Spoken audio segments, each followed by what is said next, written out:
Hello everybody, thank you for tuning in to the Forgotten Film channel. Today's Forgotten Film star is Paul Winchell. Paul Winchell was born as Paul Wilczynski on December the 21st, 1922 in New York City. He was a small child and he had a stutter, which caused him to be the victim of relentless teasing. To top that all off, when he was 12 years old, he came down with polio. During his recovery process, he learned the art of ventriloquism. That helped with his stutter. It also helped him to gain some seriously needed self-confidence. He made his very first ventriloquist dummy. He named him Terry and created a comedy act. When he was 13, he made an appearance on the Major Bowles Amateur Hour. That was a radio show. He and Terry won first prize. Part of that prize was a year-long tour with the vaudeville troupe, during which he was seen by the big band leader Bob Weems. He was offered a job, and at the age of 14, Paul Winchell became a star. He was touring the country, he had his own act, and it was crazy popular. In 1943, he had his very first radio show. It was not a hit. In 1944, he got married. His first wife's name was Dorothy Movitz. They had 2 children together. Their divorce date is unknown. In 1948, he took a stock dummy and he modified this. He named this figure Jerry Mahoney. And that same year, they had their very first television appearance. They were a hit. In 1950, he created a second character. This guy's name was Knucklehead Smith. He was introduced on the Spidell variety show. That was later renamed What's My Name?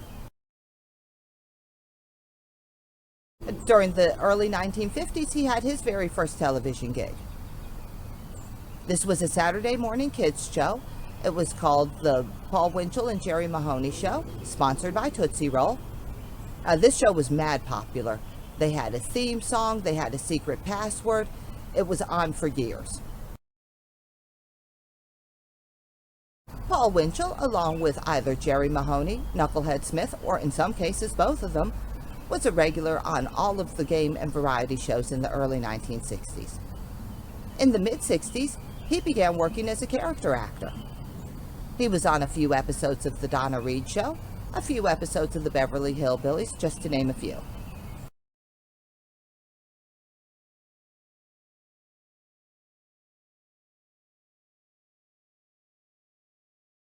In 1965, he began hosting another children's television show that was insanely popular. This was called Winchell Mahoney Time, and it was owned by a television channel that later became part of Metro Media. This is absolutely terrible. In the early 1970s, he attempted to negotiate the syndication of 305 episodes of this show. Metro Media had terms that he didn't agree to, and they reached a stalemate as far as negotiations were concerned. So he offered to purchase these 305 episodes for $100,000. Metro Media was playing hardball. They said no. They told him flat out he could either agree to their syndication terms or they were just going to destroy the tapes. He said no, he wasn't going to agree to that crap. So they did exactly what they said they were going to do, which ensued in years worth of court battling. In 1986, he was awarded $3.8 million for the tapes, another $14.5 million for punitive damages. Metro, of course, appealed this verdict. It went all the way to the Supreme Court, with Paul Winchell emerging the victor. In 1968, he took on another role. He began voicing cartoon characters. This continued all the way through 2003. Paul Winchell provided the voice of Tigger, Dirk Dastardly, Fleagle from the Banana Splits. He was Gargamel, and he was one of the gummy bears, just to name a few.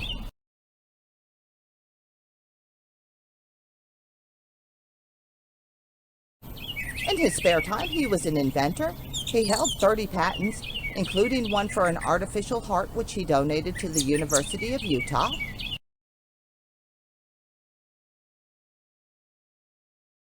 In 1974, he got married to Jean Freeman. They were together for the remainder of his life. In the year of 2004, he published his autobiography. In this, he detailed issues of his childhood abuse, a struggle with mental illnesses, and apparently it sadly caused a huge rift in his family. He died on June the 24th of 2005 in his home of natural causes at the age of 82 years old. He was cremated and his ashes were scattered around his property. Jerry Mahoney and Knucklehead Smith moved into the Smithsonian Museum. His star is located at 6300 Hollywood Boulevard. During his 60-plus year career in the entertainment industry, Paul Winchell was unbelievably busy. He did 241 guest star appearances on 58 different talk and variety shows, 33 character appearances on 26 television shows, plus he was the voice of 88 cartoon characters in a whopping 432 episodes of different cartoon shows. The amount of tour and what I have for you today on the Forgotten Film channel is Paul Winchell portraying the character of Homer Winch on a classic episode of the Beverly Hillbillies. I just want to thank you for tuning in. Make sure that you have a great day. Hopefully tomorrow will be even better. Here they are arriving at the home they love the best, happy as a pack of squirrels returning to their nest.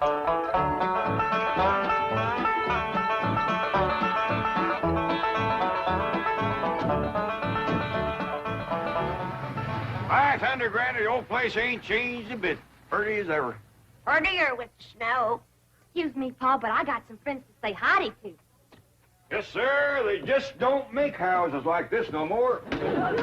Sure don't make them in Beverly Hills. I'll go get the bags, Uncle Jed. Reckon they just can't get wood like this. My grandpa chopped down the trees and built this all by hand.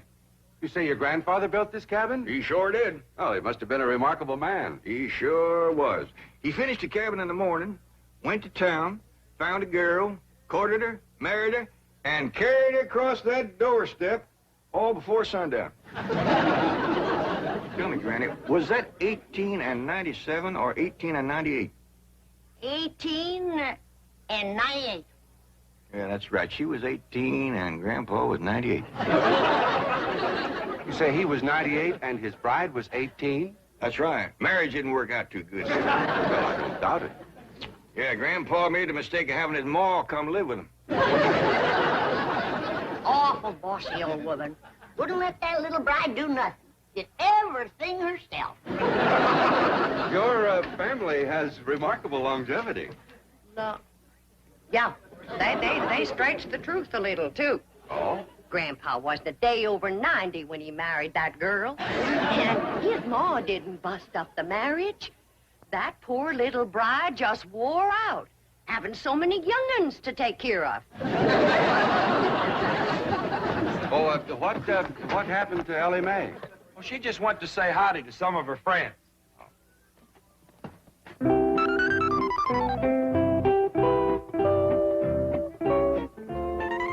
Maggie? Maggie, it's me, Ellie Mae. I come back to visit you.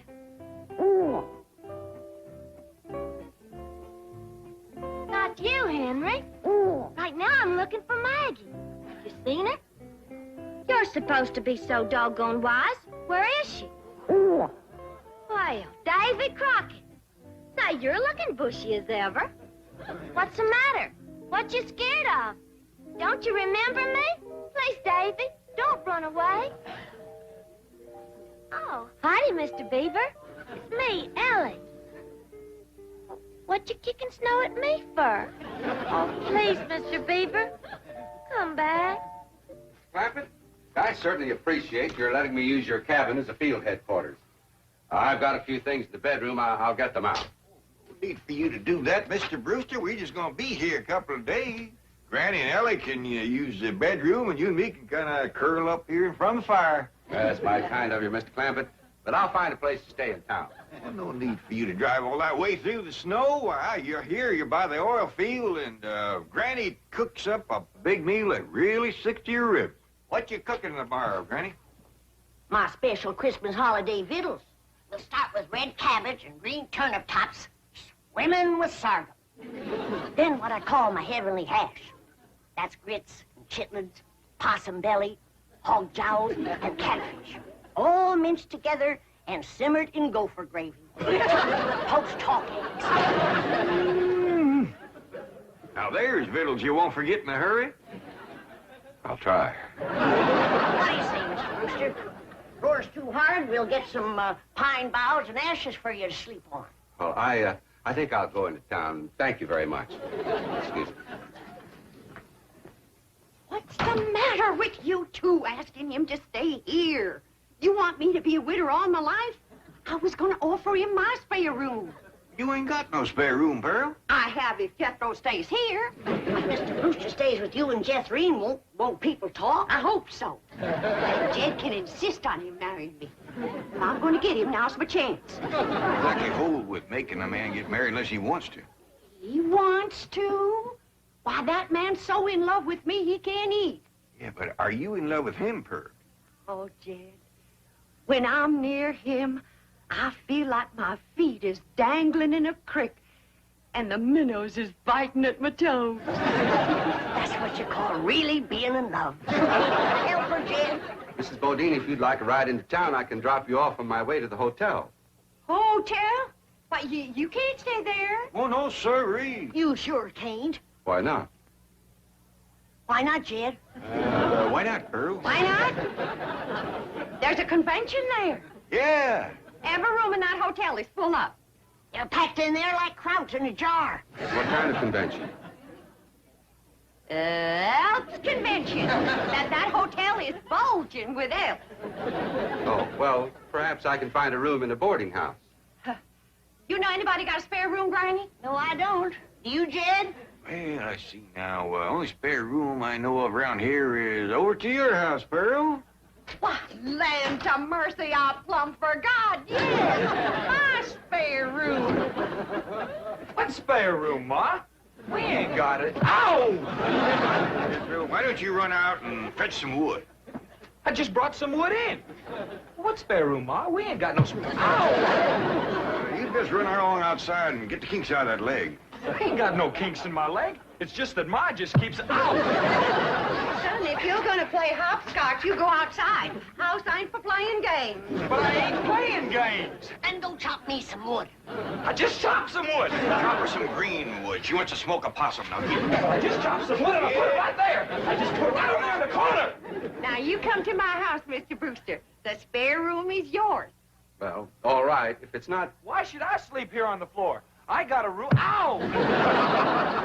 He's given to seizures in the leg, ain't he, Granny? I'll have him rub it with some hot possum grease tonight. Yeah, well, let's get going. Aunt Pearl, would you do me a big favor? Well, of course, Daddy May. What is it? Would you take this here fur coat? Your mink? For keeps? I sure would appreciate it. It makes my friends in the woods kind of skittish. They must reckon I'll be wearing them next. Well, I don't rightly know if I Go should... ahead and take it, Pearl. That is, if you don't mind it's been the war once or twice before. Oh, not at all. I tell you what. I'll put it in one of Mel Hope chests, and I'll wear it on my honeymoon. Say, Mr. Clampett, isn't that an awful big tree that Jethro's chopping down? Yeah, he's notching it on the wrong side, too. Hey, Jethro, quit notching that tree on this side. It's liable to fall right down on the... Look out!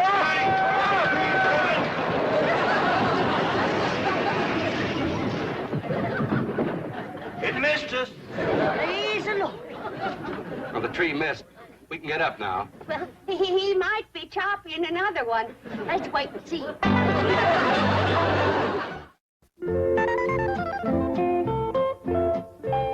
Maggie?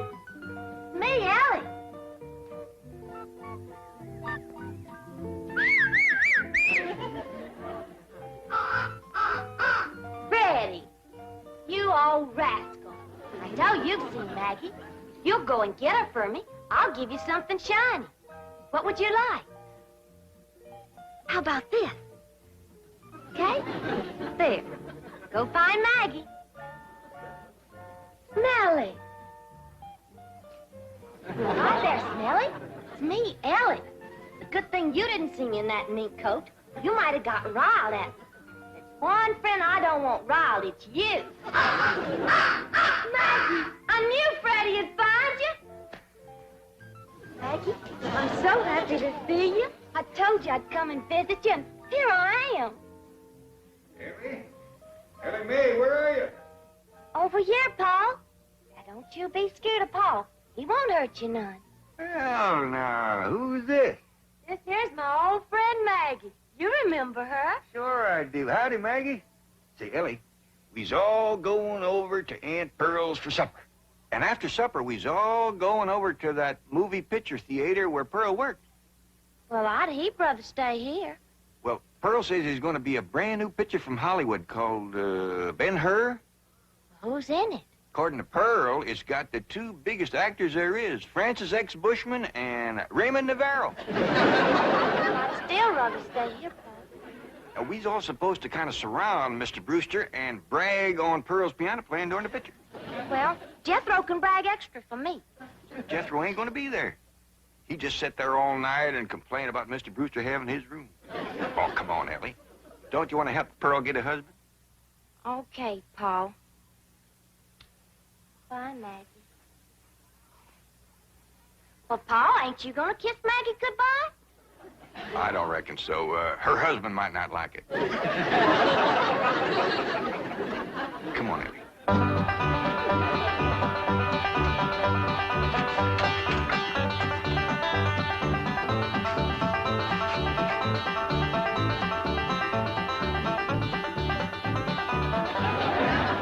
Come on, everybody. Well, doggy. Jethrine, it's a picture of your ma. Yeah, it says, in person, Pearl Bodine, Wizard of the Keyboard. That means Piany. Hey, your name is as big as Ben-Hur's. I begged the manager not to put that up, but he says it's a drawing card. My playing during the picture. During the picture, don't you have sound? Loads of it. Between the people crunching popcorn and frying and reading the titles out loud, you got plenty of sound. Now, everybody go on in and sit down. You're all on complimentary passes. Now, I gotta pop some corn and sell tickets before I come in and play the overture. Mr. Brewster, did you ever in all your born days see a woman who could do more things than my cousin Pearl? She can cook, sew, keep house, play piano, and no wonder the men around here are just beating her door down to propose. But Pearl's choicey. She's waiting for the right man.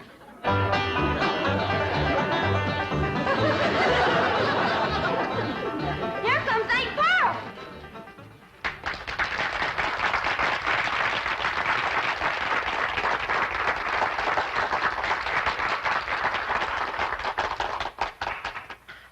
Ladies and gentlemen, before our big premiere gets underway, I know you'll want to meet the celebrities in our audience tonight.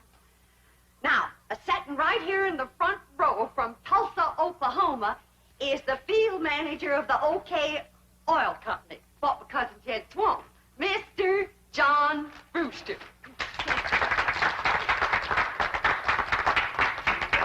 Go through that tomato. Come on. Homer Winchell, get up there and you clean off that screen right now. Ain't you ashamed? Yeah, Pearl, but I couldn't help myself. I'm just eat up with jealousy. I seen red. Well, I see it too, so clean off the movie screen. Ben-Hur'll look like he's bleeding before the chariot race ever starts. Exciting when you're mad, Pearl. Get up there, you coot.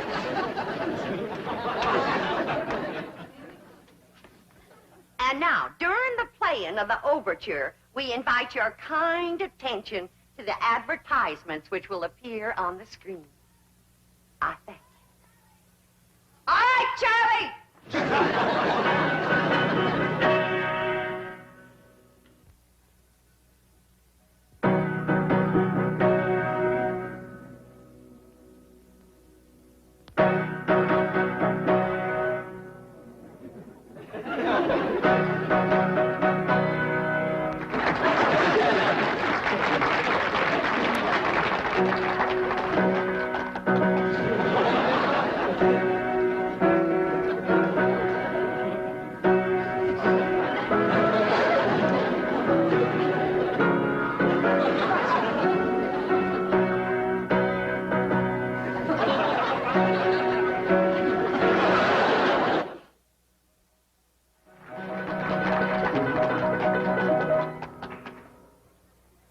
Well, Mr. Brewster,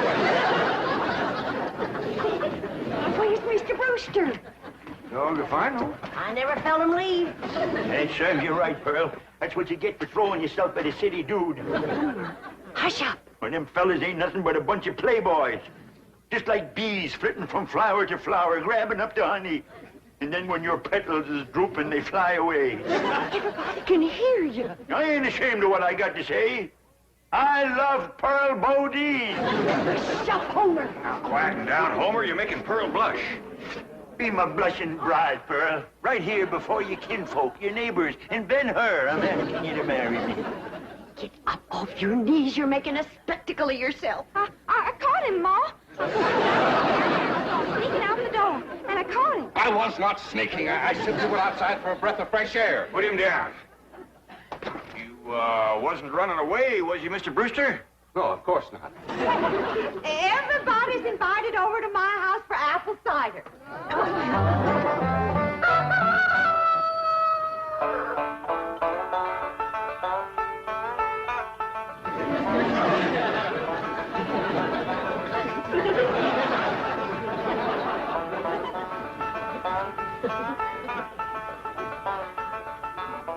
Jed, wake up. Jed, you too, Jethro. Come on now, get out from underfoot, both of you. Hey, we was up late last night. Yeah, Granny, we want to sleep. It ain't what you want that makes you fat, it's what you get. Getting up off that floor.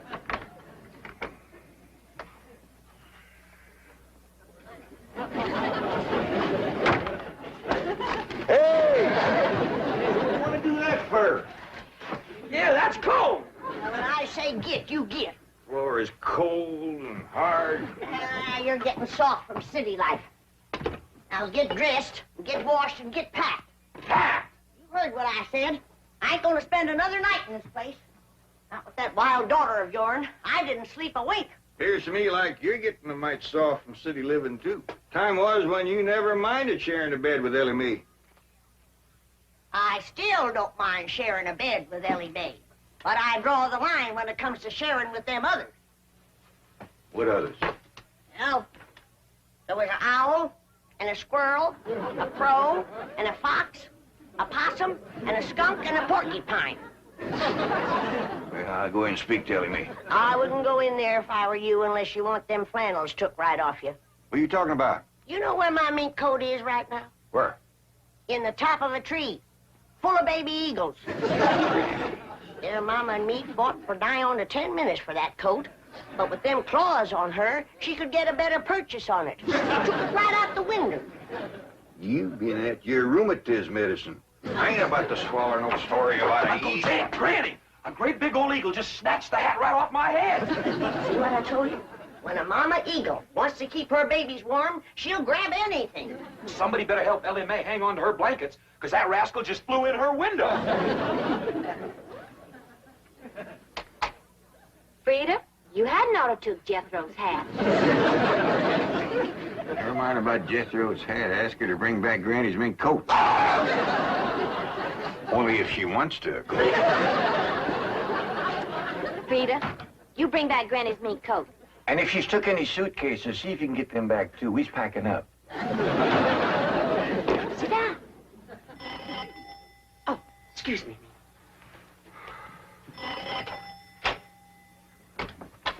Good morning, Pearl. Homer Winch, I told you and I told you, don't come into my house without I invite you. I happen to be here in my official capacity as a jitney driver. You want no jitney? Well, Mr. Brewster does. Don't say nothing to Mr. Brewster, and I'll bake you 2 pies. Pearl, there's only one way you can seal my lips and stop my jitney. And that's with a smack. All right? No, I didn't say that kind. I mean, with a kiss. A kiss? That's my price. Take it or leave it. Homer, why, that's the most shocking, disgusting, insulting disgrace. Oh, Mr. Brute. Pearl? Where'd you go, Pearl?